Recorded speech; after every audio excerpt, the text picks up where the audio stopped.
An ex-war hero named Badr assists his wife through a challenging birth on the eve of a violent storm. The flow of Rook in each region of the world is observed by several mages, who conclude that a great power is coming into the world. A healthy boy is successfully delivered by Badr's wife. They call him Sinbad, the warrior who would one day conquer the seven seas. Years later, troops celebrate their triumph in the neighborhood tavern in a village that is part of the vast Parthian Empire. Soldiers arrive to reward Badr for his outstanding service throughout the war while he tries to enjoy his drink. He declines, stating that he has no use for money. He only wants to concentrate on fishing and disagrees with the nation's aggressive expansionist policies. A soldier from Rhyme was chased off a cliff by Parthian forces 2 years later. The next morning in a different area, Sinbad's father continues to work as an honest fisherman. Angry citizens confront Badr, calling him a traitor and demanding to stop fishing in that area. In the past 2 years, Parthia has gone to war with Rhyme. Its citizens are slowly descending into poverty, and all of them are desperate to win the war to reobtain their wealth. These people attack Badr, who simply laughs them off and allows himself to be beaten in front of his son. When he awakens, he tries to ignore it, but Sinbad is infuriated that his father didn't defend himself and runs off. That night at dinner, Sinbad quickly finishes his food and runs off to draw water from the well. Sinbad returns, bringing an injured man with him, the same man who was being chased by Parthian soldiers earlier. Sinbad's family nurses this man back to health, and he eventually awakens. He thanks Sinbad for saving him and introduces himself as Darius, a traveling merchant claiming to be shipwrecked. Badr offers his help. One morning, Darius attempts to leave while Sinbad's mother attempts to serve him some food. They're interrupted when soldiers suddenly arrive and tell her they've been looking for a spy in the area. They force their way into the house and are brutally murdered by Darius. He takes Sinbad hostage to keep all the citizens away from him. Sinbad doesn't understand what's happening, but Darius reveals he's a spy from Rhyme. He demands a boat and money in return for Sinbad. Just before the spy escapes with the child, Badr arrives to stop him. He gets on his knees and begs him to let Sinbad go. He suggests Darius should change sides and provide information to Parthia, but this only serves to anger Darius, a proud citizen of Rhyme. In an instant, while he is distracted, Badr stabs him in the heart with a knife. He takes back Sinbad and declares that he doesn't care what people say about him, but he'll never forgive anyone who harms his family. Afterward, Badr is charged with the crime of harboring a spy and is sent off to fight in the war. While Sinbad and his mother cry and plead with the guards to stop, villagers demand their family to leave the village immediately. As Badr leaves Sinbad behind, he tells him he'll have to fight like a man throughout his life and asks Sinbad to take care of his mother. This experience helps Sinbad realize his father's strength. A few months later, Badr is killed on the battlefield and his sword is sent back home. 9 years later, Sinbad has grown into a teenager. The world has changed very much as mysterious buildings and structures are appearing all over the world. People begin to call them dungeons because they hold immense treasure and powers. A dungeon also appears in the Parthia Empire. The Empire ordered an army of 10,000 people to seize the dungeon, but none of them came back alive. At the port, some girls are traveling to sell fresh fruits, but they are stopped by thugs. Sinbad comes in and saves them by beating the crap out of thugs. The girls give him some fruits as a gift. Upon opening the barrel of fruits, a man is found there. He gets surprised and closes the barrel, telling them not to open it without permission. Afterward, Sinbad takes him back to his town. The man reveals himself to be a traveler named Yunan. Upon asking, he tells him that he likes to live in small, cramped spaces and the barrel was a perfect place for him. Yunan continued to observe him and later Sinbad takes him to his house. In the morning, Sinbad makes breakfast for Yunan and leaves for his duty. Soon after, Sinbad's mother wakes up and struggles with her disease. Yunan gives her water. She begins to tell him that Sinbad is bound to this town because of her, although he has a special power. Even his father used to say that he will become a ruler in the future. She ends the talk by requesting Yunan to guide him whenever he is in trouble. He witnesses Rook flowing from her and gets surprised upon seeing it. Suddenly, a woman comes in and tells them the army is beating Sinbad because he didn't join them even after several official letters. Dragal, the commander of a small squad, orders Sinbad to join. He refuses by saying that joining the army for war is just cruelty as the army is just using them as tools. The people of town join Sinbad and tell them to go away as they will not tolerate them anymore. Dragal leaves, saying if he doesn't join the army, then his mother will be considered a traitor just like his father. Afterwards, Sinbad is wrapping bandages on his wounds while talking with Yunan. He tells him that going to the dungeon is similar to doing suicide because no one has ever come back from it. He is in trouble because even if he doesn't join the army, then they'll kill him for treason. Yunan advises him to conquer the dungeon to become a king as he has the potential to become a king. Sinbad asks him about his true identity, but he disappears, saying, just a traveler. Sinbad swears to capture and seize the power of the dungeon so that he can change the world for the better. Back at his home, his mother gives him the sword left by his father and tells him he should go on the adventure. He doesn't need to worry about her, as she will be fine. In Imperial Castle, Dragbal gets the order to conquer the dungeon at all costs. The next day, Dragbal reaches the gate of the dungeon with his army as they are going to charge in, and Sinbad appears and tells them that he will conquer the power of this dungeon and would never let them have it. Yunan tells him that he cannot come back unless he has conquered the dungeon. Sinbad makes his resolve and charges inside. Dragbal also charges in with his army. Yunan wonders what will Sinbad do after acquiring the power. Upon entering the dungeon, Sinbad is surprised to see the world inside it, which is completely different, full of mythical creatures. There, Sinbad is attacked by small dragons, but he brilliantly evades them. Dragbal is also struggling against the dragons. His entire army is wiped out in an instant. He is cornered by a dragon, but Sinbad saves him by killing the dragon with a spear. Suddenly, a giant dragon passes by, and they are forced to hide from him. To survive the dungeon, they end up forming an unlikely alliance for the time being. They find the door right behind the dragon den. Dragbal leaves on his own to find a way to the door. He encounters random geysers and baby dragons on his way. Upon reaching the door, he tries to unlock it, but all in vain. The Dragon King notices his presence and charges his lightning breathing while Dragbal struggles to escape. Just when the dragon was about to kill him, Sinbad saves him and takes him away. Dragbal says that he has failed as a soldier and he should die, but Sinbad consoles him that there is nothing to be ashamed about. He takes the shield of Dragbal and heads for the dragon. He uses the shield as a surfboard to ride the water waves from the geyser. He strikes the dragon while surfing and lands a final blow on his face. Sinbad succeeds in killing the monster and two ball-like keys appear. They use the keys to open the door. They continue their adventure while killing random monsters appearing along the way. Dragbal gets impressed by the abilities and actions of Sinbad. Upon reaching the final door, they have a small humorous fight like always and then proceed to the room. Sinbad finds a lamp and touches it.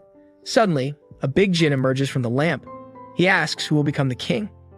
As both of them seek power for their own reasons, they decide to settle the winner with a deadly match. Sinbad attacks him with his sword, but Dragbal evades the attack. Soon, Dragbal gets the upper hand as he is more skilled with swords. He pins down Sinbad and lands a strike, but Sinbad stops him with his hands and then lands a solid punch on his face, throwing him away. Despite losing all his strength, he comes again to attack Sinbad, only to get beaten up again. He gathers his remaining strength and dashes towards Sinbad for the final blow. Sinbad emerges victorious in the battle. Baal forms a contract with him and dwells in his sword. Suddenly, all the items in the room turn into gold and the dungeon disappears, indicating that the first dungeon has been conquered. Upon waking, Sinbad finds himself with tons of gold around him. The army approaches him and orders him to hand over the power and wealth to him. Sinbad tells them that he will not give anything to the cruel empire anymore. Yunan makes an appearance and tells Sinbad to use his new power. He calls for the djinn from his sword, and lightning falls on the army around him. Yunan uses his magic that ends up taking Sinbad and his wealth back to his hometown. Right after reaching the town, he gets news about her mother's bad condition and rushes towards his home. Upon reaching, he grabs his mother's hand. Her condition was so bad that she mistook him for Badr. She tells him that she will soon join him. Sinbad breaks into tears. His mother dies while saying that she will always love Sinbad. On the other hand, Dragbal, in a wounded state, walks around the palace. Sinbad gets famous all over the empire. Since the capturing of the first dungeon, more dungeons are appearing in all parts of the world. Many people challenge them and some even manage to clear them. Sinbad is traveling as usual. On his way, he finds a big guy with a girl trying to capture a large water dragon. The big guy attacked the dragon with a harpoon, but the outer shell of the dragon was so strong that the harpoon couldn't pierce it. To save his drowning sister, he dives into the sea with a dragon chasing him. Just when the dragon was about to eat them, Sinbad uses the power of Baal to fry the dragon, leaving the man in shock. On the other hand, Dragbal is leading another special squad to capture another dungeon on the orders of the Emperor. He is given another chance by his brother to steal the djinn power from Sinbad to prove himself the prideful soldier of the Parthivia Empire. He is given a special squad called Sham Lash to execute this mission. Sinbad and the man are now on the shore igniting a fire to warm themselves up. The man's sister wakes up and assumes his brother to be the one who has defeated the water dragon. The man's name is Hina. They have a meal together. Sinbad asks them about their northern village, to which they reply it is covered with pure white snow, and their father is the patriarch of their village. Despite knowing that the village will not welcome him, Sinbad decides to visit it because it will be his first step towards changing the world. On the same night, he apologizes to Hina for stealing his prey. Sinbad comments on his strength and effort to save his sister, which surprises him. Upon reaching the village, Sinbad is surprised to see the strange houses in the village. He meets the father of Hina, who doesn't welcome him. The village prepares for a feast because Hina has finally proven himself a warrior. On the other hand, the sorcerer with Drogbol sent the assassin squad to kill Sinbad. Back to the village, Hina's father tells them about a dungeon that recently appeared outside their village. He asks his son to accompany other warriors to conquer it, but Sinbad interrupts and warns them about it because many people perish in dungeons. Sinbad shows them his power, which surprises them. Hina's father acknowledged him upon witnessing his power. Sinbad enjoys the feast with the villagers while Hina walks away in guilt because he didn't manage to kill the dragon. Soon, his sister accompanies him and tells him that he should be happy about becoming a warrior, but all in vain. At night, the commander of the assassin squad attacks Sinbad in sleep but ends up getting electrolyzed by the lightning power of Jinn. Sinbad tries to question him, but he refuses to answer anything. Since he is a kid, Sinbad asks about his parents, to which he boasts that he killed them long ago. Upon hearing this, he slaps the kid for boasting about such a tragic action. He escapes the house with the help of his partners. After that, Hina's sister comes to Sinbad and tells him that her brother has left to conquer the dungeon on his own. Sinbad tells her that he will save his brother no matter what. While leaving, he gives her a determined, scary look to show his commitment and resolve. Hina enters the dungeon hoping that with this power, everyone will acknowledge him, and he will be powerful like Sinbad. Upon entering, he gets surprised to see the mysterious world inside the dungeon. Sinbad follows him to the dungeon while Yunan watches him from a distance, wondering if he is again attracted by the power of the dungeon. Hina finds butterflies gathering around him in the dungeon, but they turn out to be little monsters attacking him upon looking closer. He quickly uses his harpoon to fend them off. A swarm of butterflies surrounds him, but Hina dives into the nearby river to get rid of them. Fortunately, he survives this deadly attack. After covering some more distance inside the dungeon, he discovers the gate to the treasure room. When Hina is about to reach the door, suddenly, a crab monster attacks him and lands a slash on his back. He falls into the river with the beast. Hina gathers all his strength by reminding himself that he is not a coward anymore and charges the harpoon towards the crab monster. After a massive splash of water, he throws the beast out of the water and dashes forward to land the final blow.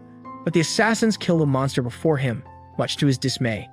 Drogbol and his team take the crystal to open the treasure room. Hina takes a stand for himself and tells them to give him the crystal as he is the one who reached there first. He displays his insane strength and a fight begins between them. Hina faces off against the trio assassins. At first, he dominates the fighting, but he gets trapped in their combined attack. Just when their leader is about to kill him, Sinbad intervenes and uses the power of Baal to stop them. Drogbol greets him in his usual sulking manner. The mage with Drogbol introduces herself as Fallon. A fight breaks again between them. Hina gets dragged into this as well. Sinbad tries to use his power, but Drogbol attacks him with a gun to stop him. Hina steps in and dives into the river with Sinbad to escape the scene. Fallon uses her magic to freeze the river, but fortunately, they survive it. Drogbol wonders about the real identity of this mage. She gives the team 3 magic pills to boost their powers. After taking the pills, they feel much lighter and more powerful. Drogbol inserts the crystal and walks into the treasure room with his companions. On the other hand, Sinbad gets out from the freezing water. Hina tells him he will claim the dungeon's power, to which Sinbad tells him that he is already strong enough. The scene shifts to Drogbol, who has summoned the Jinn of the dungeon. Jinn emerges from the metal vessel and claims to be the Jinn of deception and confidence. He recognizes the evil scent of Fallon and destroys her puppet doll. Drogbol tells Jinn he will become king and he will give power to the Majesty, which bores him to the point he turns into a cute cat. Sinbad and Hina reach the treasure room. Jinn presents them with a challenge to catch a cat made from his blood. They all decide to claim the power for themselves and dash forward to catch the cat, but the cat turns out to be very fast, much to their dismay. After several failed attempts, Sinbad asks them to work together. He manipulates them by telling them he will not participate in the combined attack. The cat jumps when they dash towards her, and Sinbad quickly catches it. They lash at him, telling him a traitor, but Sinbad makes an exciting speech that he has to claim this power to change the world, and he would love to have all of them as his followers. They end up getting passionate after listening to his speech. After all, Sinbad is born to lead people as a king. The assassin's squad suddenly goes berserk because of magic pills given to them by Fallon. They become a source of black power that summons a giant demon. Drogbol tries to kill them, but Sinbad stops him because he wants to save them. The demon attacks them with his massive power, leaving Sinbad injured. Hina and Drogbol step in to stop the demon, but all in vain. Jinn reveals that they can save them if they manage to destroy the demon's heart in a single attack. Sinbad lands an attack on the demon, but Fallon, in his illusionary body, takes the sword of Sinbad away to prevent him from using Jinn's power. Hina finally acknowledges Sinbad as a powerful man and declares him a king vessel. Together, they decided to unleash a final attack. Sinbad dashes forward as a decoy, while Hina charges his harpoon to land the final blow. However, the demon catches Sinbad and makes him suffer. Drabble lands an attack on the face of demon that helps Sinbad to escape. Finally, Hina unleashes his charged harpoon, which pierces the demon's heart in a single go, leaving Fallon and everyone in shock. Sinbad takes advantage of this moment to claim back his sword by destroying the doll of Fallon. However, the situation is unclear because the assassin's leader's heart has fallen in iniquity, and the demon is using him to revive himself. Sinbad takes the challenge and tries to save him. Sinbad discovers his past memories of being forced into a ruthless assassin upon holding his hand.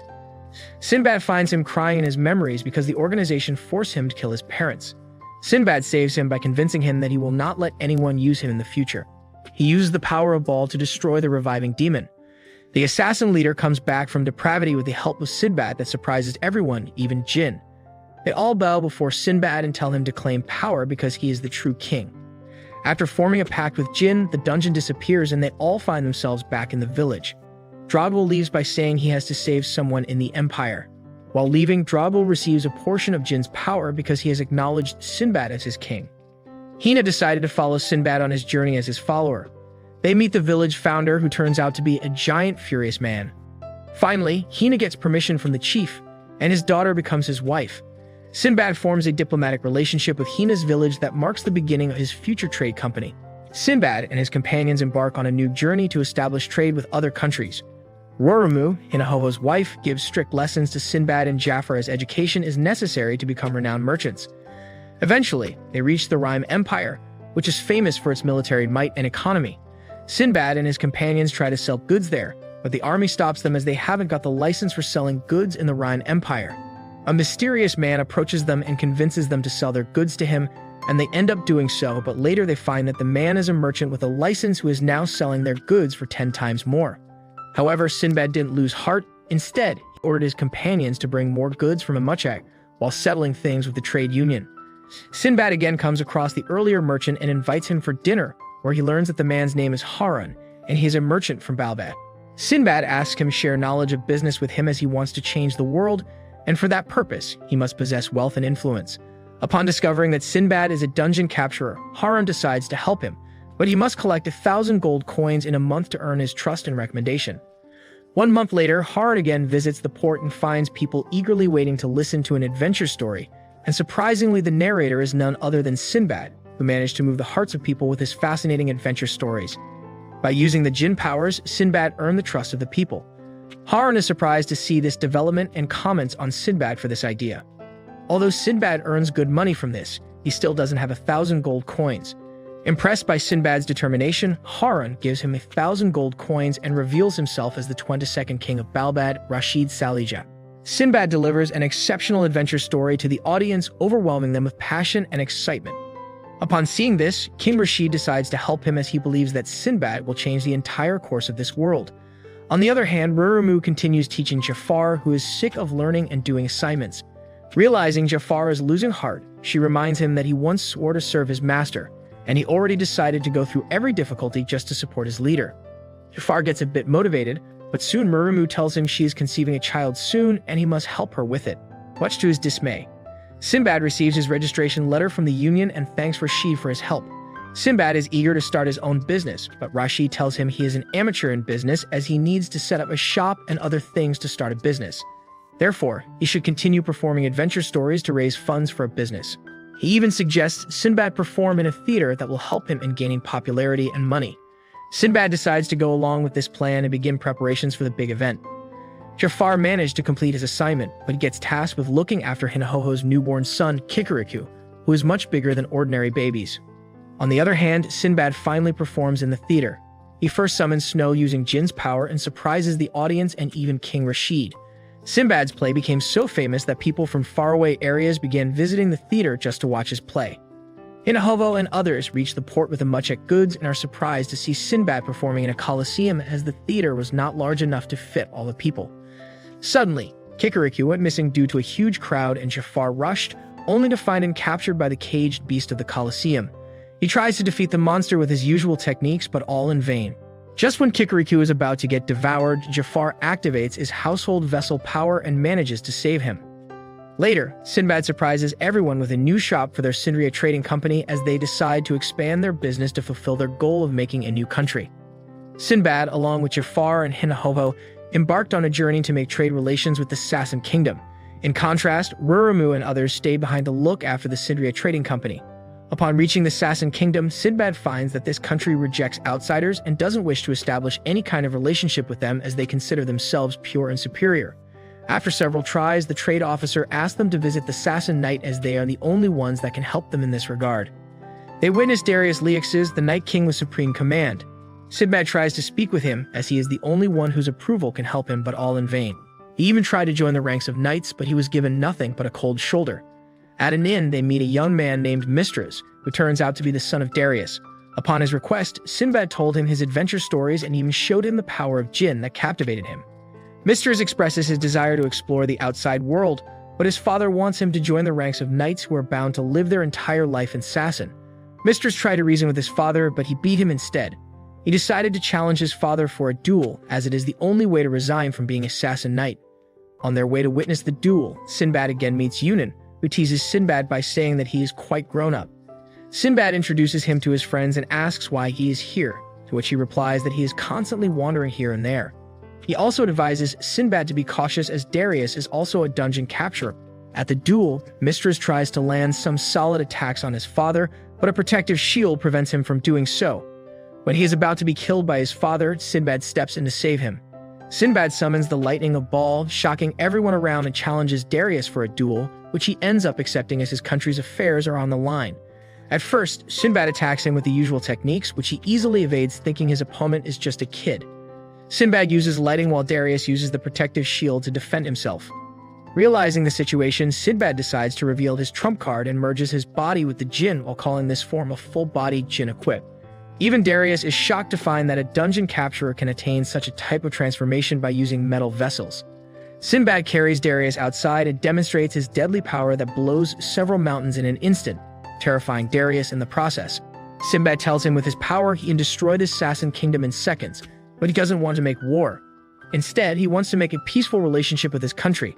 Acknowledging the power and goal of Sinbad, Darius decided to lend him a hand and became his comrade.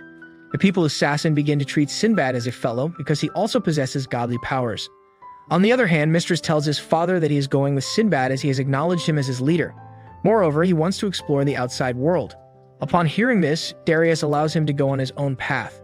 He also expresses that in the past, he was just like his son but couldn't express his desires and decided to confide himself in this kingdom. Mistras breaks into tears and tells his father that he is grateful to him as he trained him to become a man. When he is about to leave, his younger brother rushes to hug him while telling him not to leave.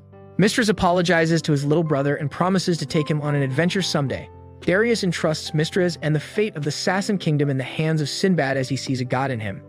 Jafar tells the crew about their next destination, the kingdom of Artemyra, ruled by a noble war princess. Several days later, Sinbad and his crews reach the territory of Artemyra, a vast land with one of the biggest valleys on the continent. On their way, they witness a giant bird with females on the top who tries to tease them, but Sinbad counter-teases them. After leaving the ship, the crew began their journey to the mainland, but the path was full of hurdles and dangers. Jafar decides to lead the way as he is familiar with such places, while Sinbad and Mistras continue to complain about tiredness, much to Jafar's rage.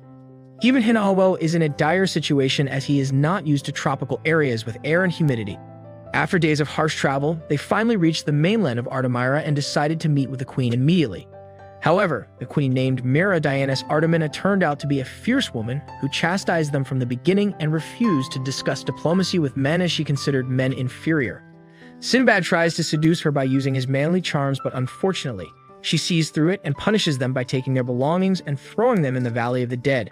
She kept Hinahobo as she wanted to examine his physique. Fortunately, Sinbad and his fellows survived the fall, but they couldn't climb back the wall and thus ended up living at the bottom of the valley. At first, they struggled with food and shelter, but eventually managed to take care of both. Jafar helped them many times during their stay at the valley as he is experienced in living in the wild with minimal resources. He killed snakes and taught them the way to dissect and eat them. Later, they made a house of woods and leaves. They felt their animal instincts returning after spending several days in the wild. Sinbad and his fellows continued spending their days in the wild but forgot their actual purpose of coming here, which was to develop a trade relationship with the queen. Mistress snapped out of it first and tried to reason with Sinbad and Jafar, but unfortunately, they couldn't care about their mission anymore as living here in the wild became their very purpose in life. Unable to console them, Mistress steps outside and thinks of a way to go back and meet the beautiful lady from earlier that promised him to take good care of him if he managed to survive. While wandering, he stumbles upon fresh meat and takes it to show Sinbad and Jafar, who are surprised to find real fresh meat after so long.